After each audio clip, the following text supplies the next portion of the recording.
Don't touch that glass. You'll embarrass yourself again. The words cut clean through the low hum of a five-star dining room perched 40 floors above Manhattan, where amber lights reflected off crystal, and every chair at the table was worth more than most people's yearly rent. And just like that, the laughter died. Forks paused midair, and a $500,000 deal hung silently between powerful men who suddenly didn't know where to look. Naomi Carter stood there with the tray still balanced in her hands, her posture straight, her breath steady, her eyes locked not on the stain spreading across the white linen but on the man who caused it. Ethan Harrington, heir to $1 billion empire, leaned back in his chair like he owned the room, like he owned the moment, like mistakes only belonged to people beneath him, his cufflinks glinting under the chandelier as he smirked, waiting, expecting, demanding. Go on, he said louder this time, tapping the table with 2 fingers. Say sorry. Properly.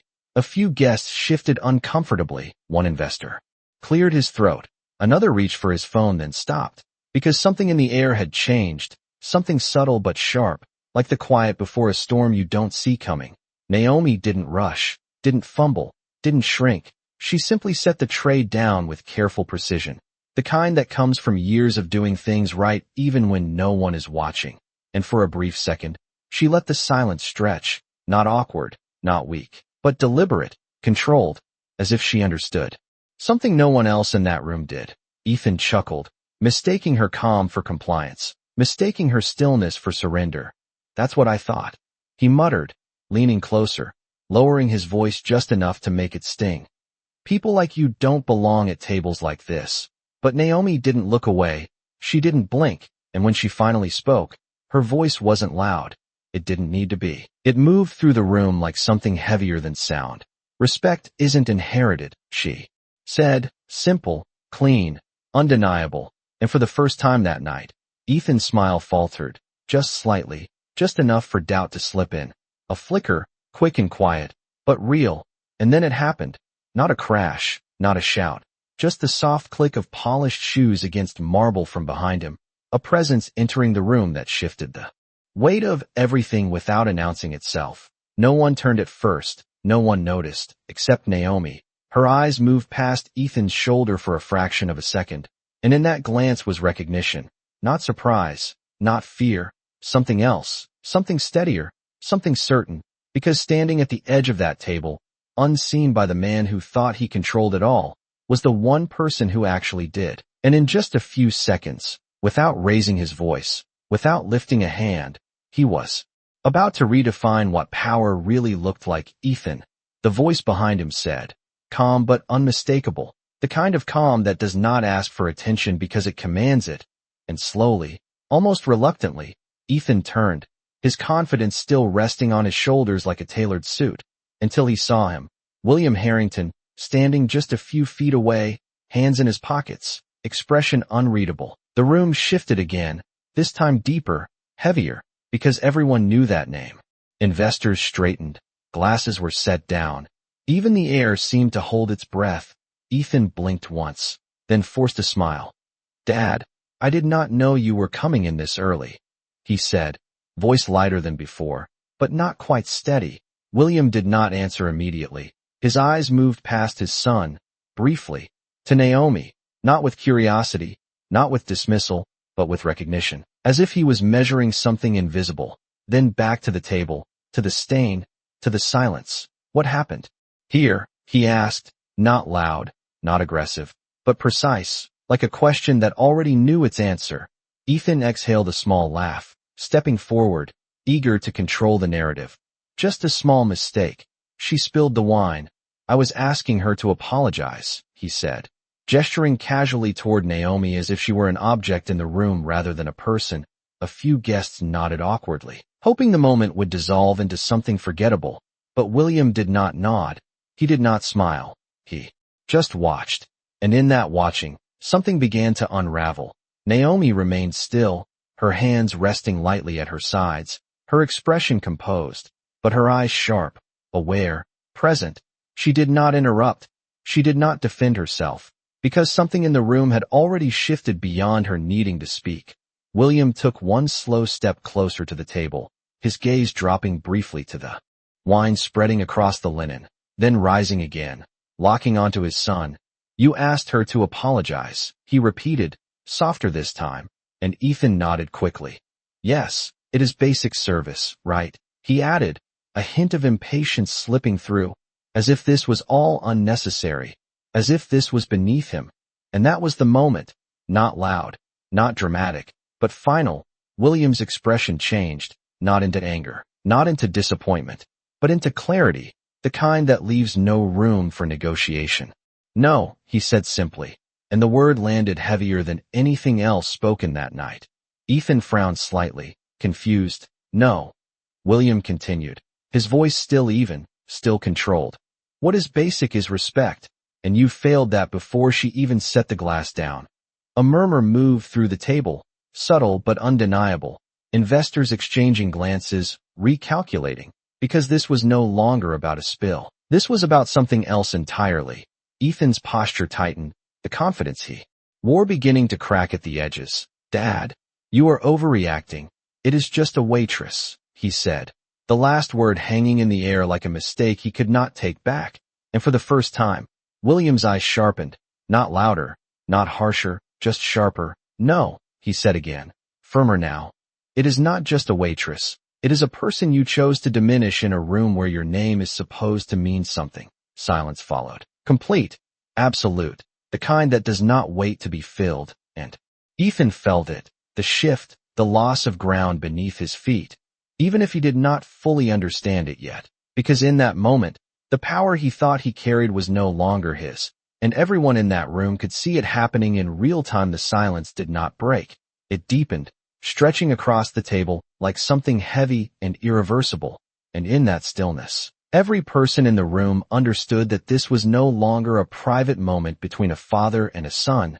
This was a line being drawn in front of witnesses who controlled headlines, investments, and reputations. Ethan swallowed, the confidence he had worn just minutes ago now slipping through his fingers. You are making this a bigger deal than it is, he said, trying to recover, trying to reframe, his voice sharper now, edged with frustration. But William did not move, did not blink. He simply stood there, grounded, unshaken, like a man who had already decided the outcome long before the conversation began.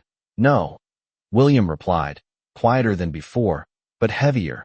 I am making it exactly what it is. And then he turned, not to Ethan, but to the table, to the investors who had been watching every second unfold. Gentlemen, he said, composed. This company was built on precision, discipline, and respect, not just in boardrooms, but everywhere our name enters. A few of them nodded slowly, understanding the weight behind those words, because this was not about optics. This was about values being tested in real time. Ethan let out a short breath, shaking his head. So what? You are going to lecture me in front of everyone over a server, he said, the words slipping out again, careless, dismissive. And that was when the final shift happened, not loud, not explosive, but absolute. William turned back to him fully now, his gaze steady, unyielding. No, he said, I am going to correct a mistake. And for a brief second, Ethan looked confused, as if his mind had not yet caught up with the meaning behind the words, as if he still believed there was room to step back, to smooth it over, to let it pass. But there was not anymore. Effective immediately, William continued, his voice even, controlled. You are no longer representing this company in any capacity. The words landed clean, precise, leaving no space for interpretation, and the room reacted not with noise, but with silence that felt louder than anything else. One investor lowered his gaze. Another leaned back slowly, absorbing what had just happened. Because this was not symbolic. This was real. Ethan's face tightened, disbelief flashing across it. You cannot be serious, he said, his voice lower now, stripped of its earlier arrogance. But William did not hesitate. I am, he answered, just as calm, just as certain. Leadership is not inherited. It is earned, and tonight, you showed everyone here that you have not earned it. The words echoed in the same space Naomi had spoken from just moments before, and for the first time, Ethan had no response, no comeback, no control, because the power he thought he carried had been taken from him without force, without anger, simply by truth. Naomi stood quietly, still unnoticed by most. But no longer invisible, her presence now anchored in the center of a moment that would be remembered long after the table was cleared. She did not smile, did not react. She simply watched as the world shifted back into place. Only now, it looked very different from the way it had just minutes before. No one clapped. No one spoke. But something far louder moved through the room. The quiet recognition that they had just witnessed a line being drawn that most people only talk about, but never enforce. Ethan stood frozen for a moment longer, his jaw tight, his hands curling slightly at his sides as if trying to hold on to something that had already slipped away. "This is ridiculous," he said under his breath. But even he could hear it, the lack of weight in his own voice, the absence of authority that had once carried him so easily. William did not respond, not to argue, not to escalate, because the decision had already been made, and repeating it would only reduce its meaning. Instead, he turned once more to the table, his posture steady, his tone composed. "Gentlemen, I apologize for the interruption," he said. "The terms we discussed remain unchanged, and so does our commitment." A few investors nodded again, more firmly this time, because what they had just seen was not instability, it was control, not weakness, but clarity. The kind of clarity that protects a deal rather than threatens it. One of them leaned forward slightly, adjusting his tie. "If anything," he said carefully, "this reinforces why we are here." And that was all it took. The tension began to ease, not disappear, but settle into something more focused, more intentional, the kind of atmosphere where decisions get made and remembered. Naomi moved then, quietly, almost unnoticed, reaching for a clean cloth, replacing the stained linen with practiced precision, her hands steady, her movements efficient, as if the moment that had just shifted an entire room was simply another part of her. Shift. She did not look at Ethan. She did not look at William. She simply did her job, but the difference now was undeniable. People were looking at her differently, not with pity, not with dismissal, but with awareness, as if they were seeing her for the first time. William's gaze followed her briefly, not intrusive, not lingering, just enough to acknowledge what had been clear to him from the start. Then he spoke again, this time softer, directed not at the room, but at her. "Miss," he said, and Naomi paused, turning slightly, meeting his eyes without hesitation. "You handled yourself with more professionalism than anyone else at this table tonight," he continued, his tone even, respectful, "and I appreciate that." Naomi nodded once, not overly grateful, not surprised, just accepting the words as they were given. "Thank you," she replied, her voice calm, grounded, the kind of response that did not seek approval but recognized it. Ethan watched from the side, still present but no longer central, the space around him subtly widening as conversations resumed without him, as if the room had already adjusted to his absence before he physically moved. And in that moment, he understood something he had never been forced to face before. That power could disappear without noise, without warning, without a second chance to explain. All it took was one moment where who you were was revealed in front of the wrong people, and there was no way to take it back. Naomi stepped away from the table, disappearing into the rhythm of the restaurant once more. But this time, she did not blend into the background.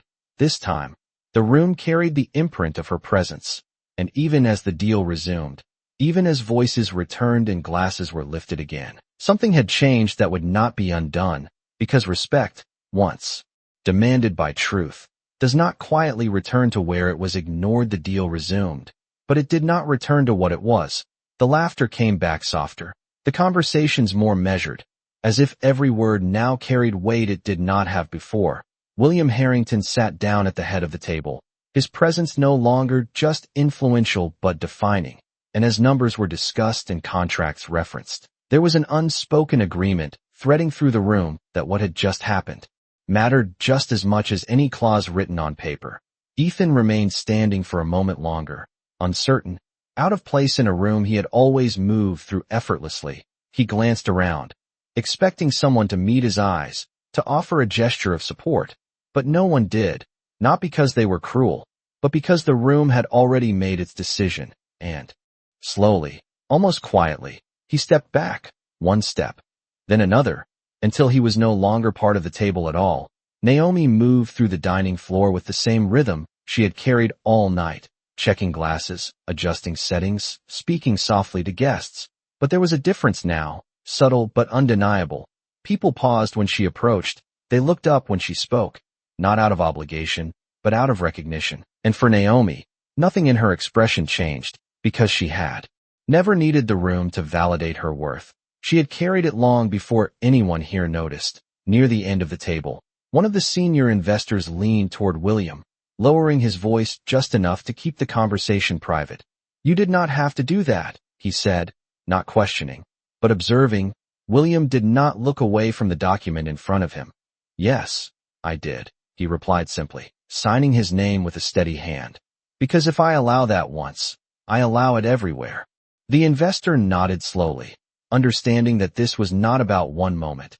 It was about every moment that would follow. The contract was passed along, signatures added one by one, and just like that, the deal that had almost been overshadowed was secured, not in spite of what happened, but because of it, because everyone in that room now knew exactly what this company stood for. Naomi returned to the table once more, placing a fresh glass beside William, her movements precise, quiet, and for a brief second, their eyes met again, not as employer and employee, not as powerful and powerless, but as two people who understood the same thing from different worlds. That respect is not something you ask for. It is something you live, and in that shared understanding, there was no need for more words. Ethan stood near the exit now, his reflection faintly visible in the glass walls overlooking the city. The skyline stretched out below him, endless, indifferent, for the first time in his life. He was not at the center of anything. No introductions, no handshakes, no attention, just space. And in that space, something unfamiliar settled in. Not anger, not even shame, but realization. The kind that does not arrive loudly, but stays, quietly reshaping everything you thought you knew, because the truth had been made clear in front of people who mattered, and there was no way to rewrite it. Naomi continued her shift until the last table cleared, until the final glass was polished and placed back in line. And when she finally stepped out into the cool night air, the city moved the same way it always did, unaware of the shift that had taken place above it. But for those who were there, for those who witnessed it, nothing about that night would be forgotten, because sometimes power does not reveal itself in what it controls, but in what it is willing to correct. The night did not end when the doors closed. It lingered, carried in quiet conversations, in messages sent before morning, in the kind of stories that travel faster than any official statement ever could. By the time the sun rose over the glass towers of Manhattan, what happened in that dining room had already moved beyond it. Investors spoke about it on early calls. Assistants repeated it in hushed tones. And somewhere between truth and retelling, the story sharpened into something simple and undeniable. A line had been crossed, and then corrected without hesitation. William Harrington arrived at his office just after 8, the city already in motion below him, his steps measured, his routine unchanged, but the weight of the previous night still present in the air around him, not as regret, not as doubt, but as confirmation. He did not check the news. He did not need to, because leadership was not something he performed for headlines. It was something he enforced when it mattered most. Inside the same building, a few floors lower, executives gathered earlier than usual, conversations quieter, more focused, because they knew something had shifted, not in structure, but in expectation.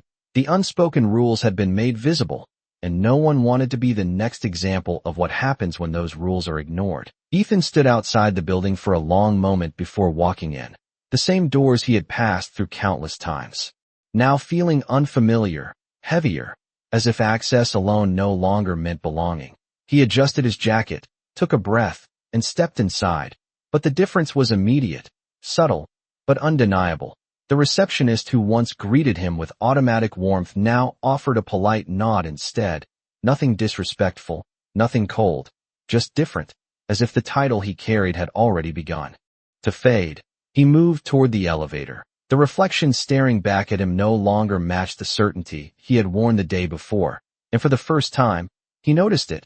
Not the building, not the power, but himself, stripped of the assumption that he would always be protected from consequence. Across the city, Naomi Carter tied her apron once more, the fabric worn but clean, her routine unchanged, early shift, long hours, steady hands, the kind of work that does not pause for moments that feel significant to others. Her phone buzzed briefly in her locker, a message from a coworker, then another, fragments of something spreading. She glanced at it, just enough to understand, then placed it back, because whatever the world was saying about last night did not change what she had already known before it happened.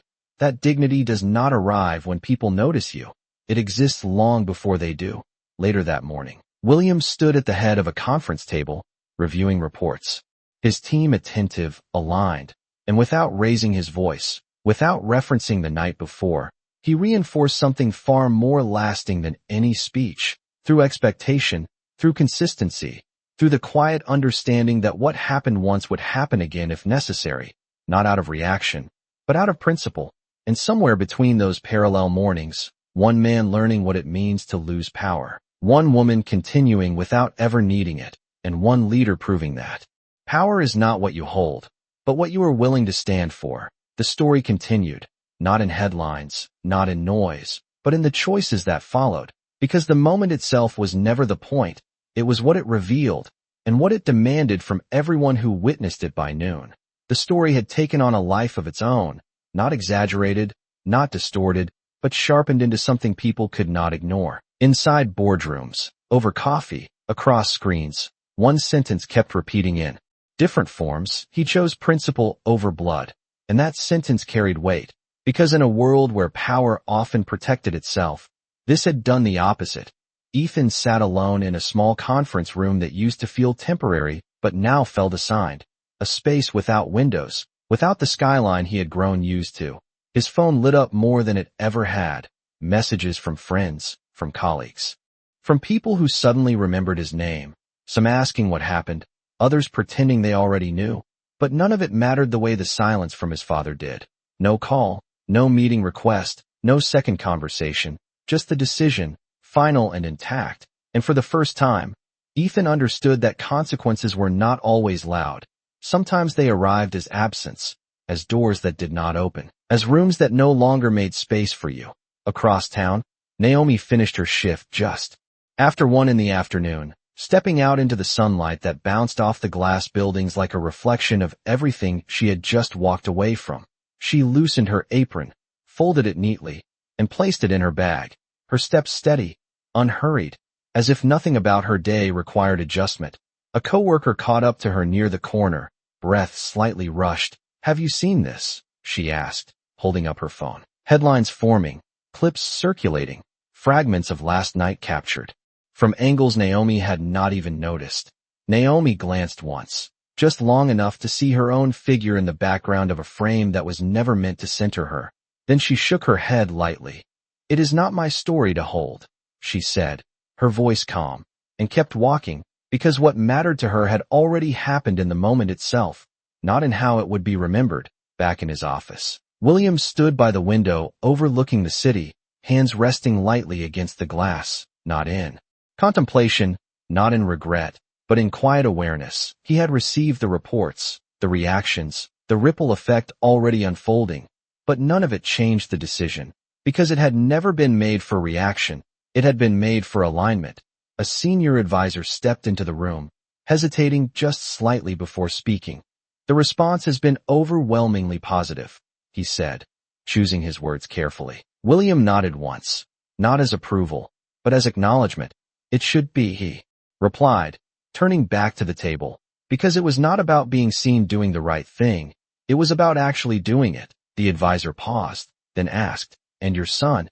And for a brief moment, the room held something more personal, something quieter. William did not answer immediately, not because he did not have one, but because some answers are not meant for rooms like this. "He will decide what he becomes from here," he said finally, steady, measured, leaving the rest unsaid. And somewhere between those three paths, a man learning what it means to lose what he never earned, a woman walking forward without needing recognition, and a leader standing firm without needing applause. The story moved beyond a single night, beyond a single decision, into something more lasting, because the real shift was not in what happened, but in what it changed in the people who witnessed it, and in the choices they would make the next time they believed no one was watching. The days that followed did not slow down. They sharpened, the story no longer just circulating, but settling into something people began to reference, not as gossip, but as a standard. Inside meeting rooms, names were spoken more carefully, tones adjusted, small behaviors corrected before they could grow into something larger. Because what happened that night had quietly reset the margin.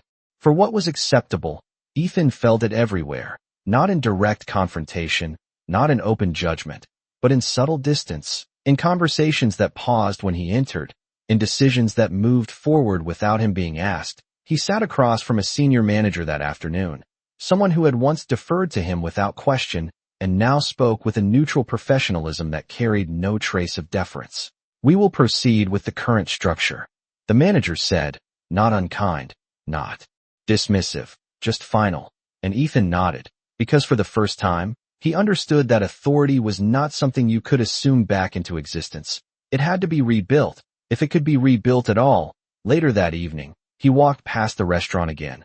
The same entrance, the same glass doors, the same warm lights spilling onto the sidewalk, but everything about it felt different, not because the place had changed, but because he had.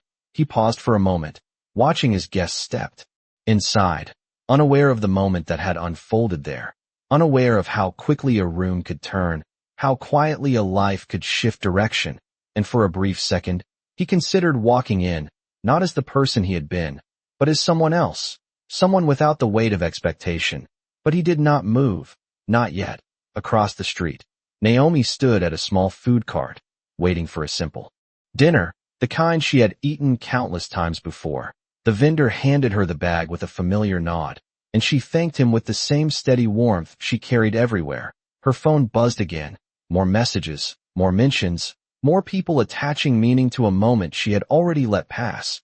She scrolled for a second this time, seeing her name written by people who had never spoken to her, framed in stories that tried to define what she had done, and she smiled faintly, not in pride, not in disbelief, but in quiet understanding, because the world often rushes to label what it does not take time to understand.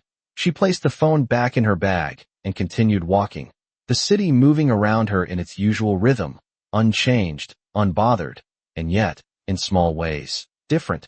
William ended his day later than usual, the office nearly empty, the lights dimmed to a soft glow that reflected off the glass walls. He reviewed the final reports, closed the last folder, and stood for a moment in the stillness, not reflecting on the decision, not questioning it, but acknowledging what it required. Leadership was not built in moments of comfort. It was revealed in moments like that, when the cost was personal, when the line was not theoretical. And as he turned off the light and stepped out into the hallway, there was no sense of victory, no satisfaction, just clarity. The kind that does not need reinforcement, because it stands on its own, and somewhere in the city, under the same skyline that watched everything without reacting. 3 lives continued forward on paths that no longer ran parallel. One rebuilding from what was lost, one continuing without needing to change, and one holding the standard that had reshaped them both. Because in the end, it was never about the moment itself. It was about what remained after it, and who you chose to become when the room was no longer watching. Weeks passed, and the moment that once lived in a single room had settled into something quieter but far more permanent. Not a headline anymore, not a trending clip, but a reference point, something people carried into their decisions without even realizing it. Inside the company, conversations had changed, not dramatically, not performatively, but in the way people paused before speaking, in the way they listened a second longer, in the way respect was no longer assumed to flow downward but expected to move in every direction. William Harrington did not mention that night again. He did not need to, because the standard had already been set, and standards, when real, do not require repetition. They reveal themselves in what is tolerated and what is not. Ethan no longer sat at the head of any table, no longer introduced as the future of anything. And yet, for the first time, he began to show up earlier, stay later, listen more than he spoke, not out of strategy, not out of image, but because something inside him had shifted in a way that could not be undone. One afternoon, he stood outside a smaller meeting room, waiting, not for recognition, but for a chance to contribute.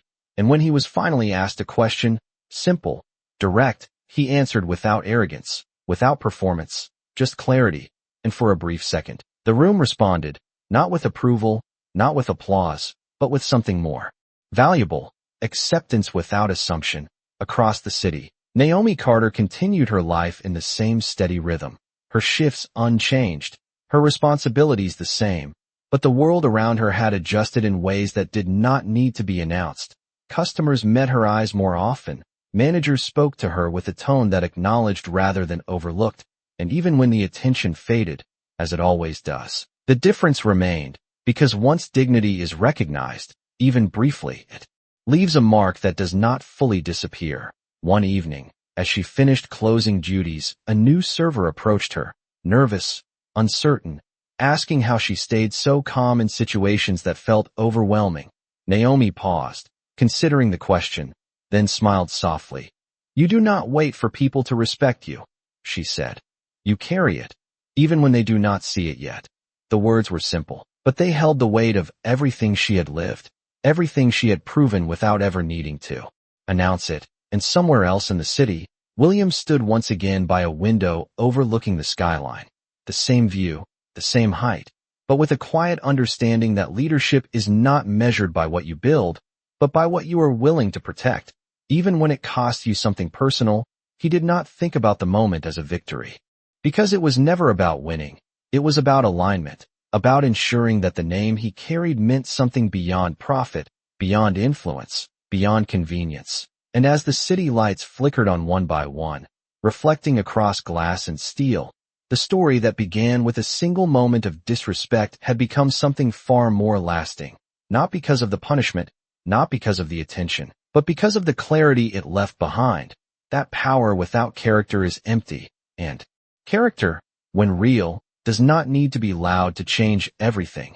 And in the end, no one raised their voice, no one demanded recognition, but everything shifted because one person chose dignity, one person chose accountability, and one person chose to stand for something that could not be bought.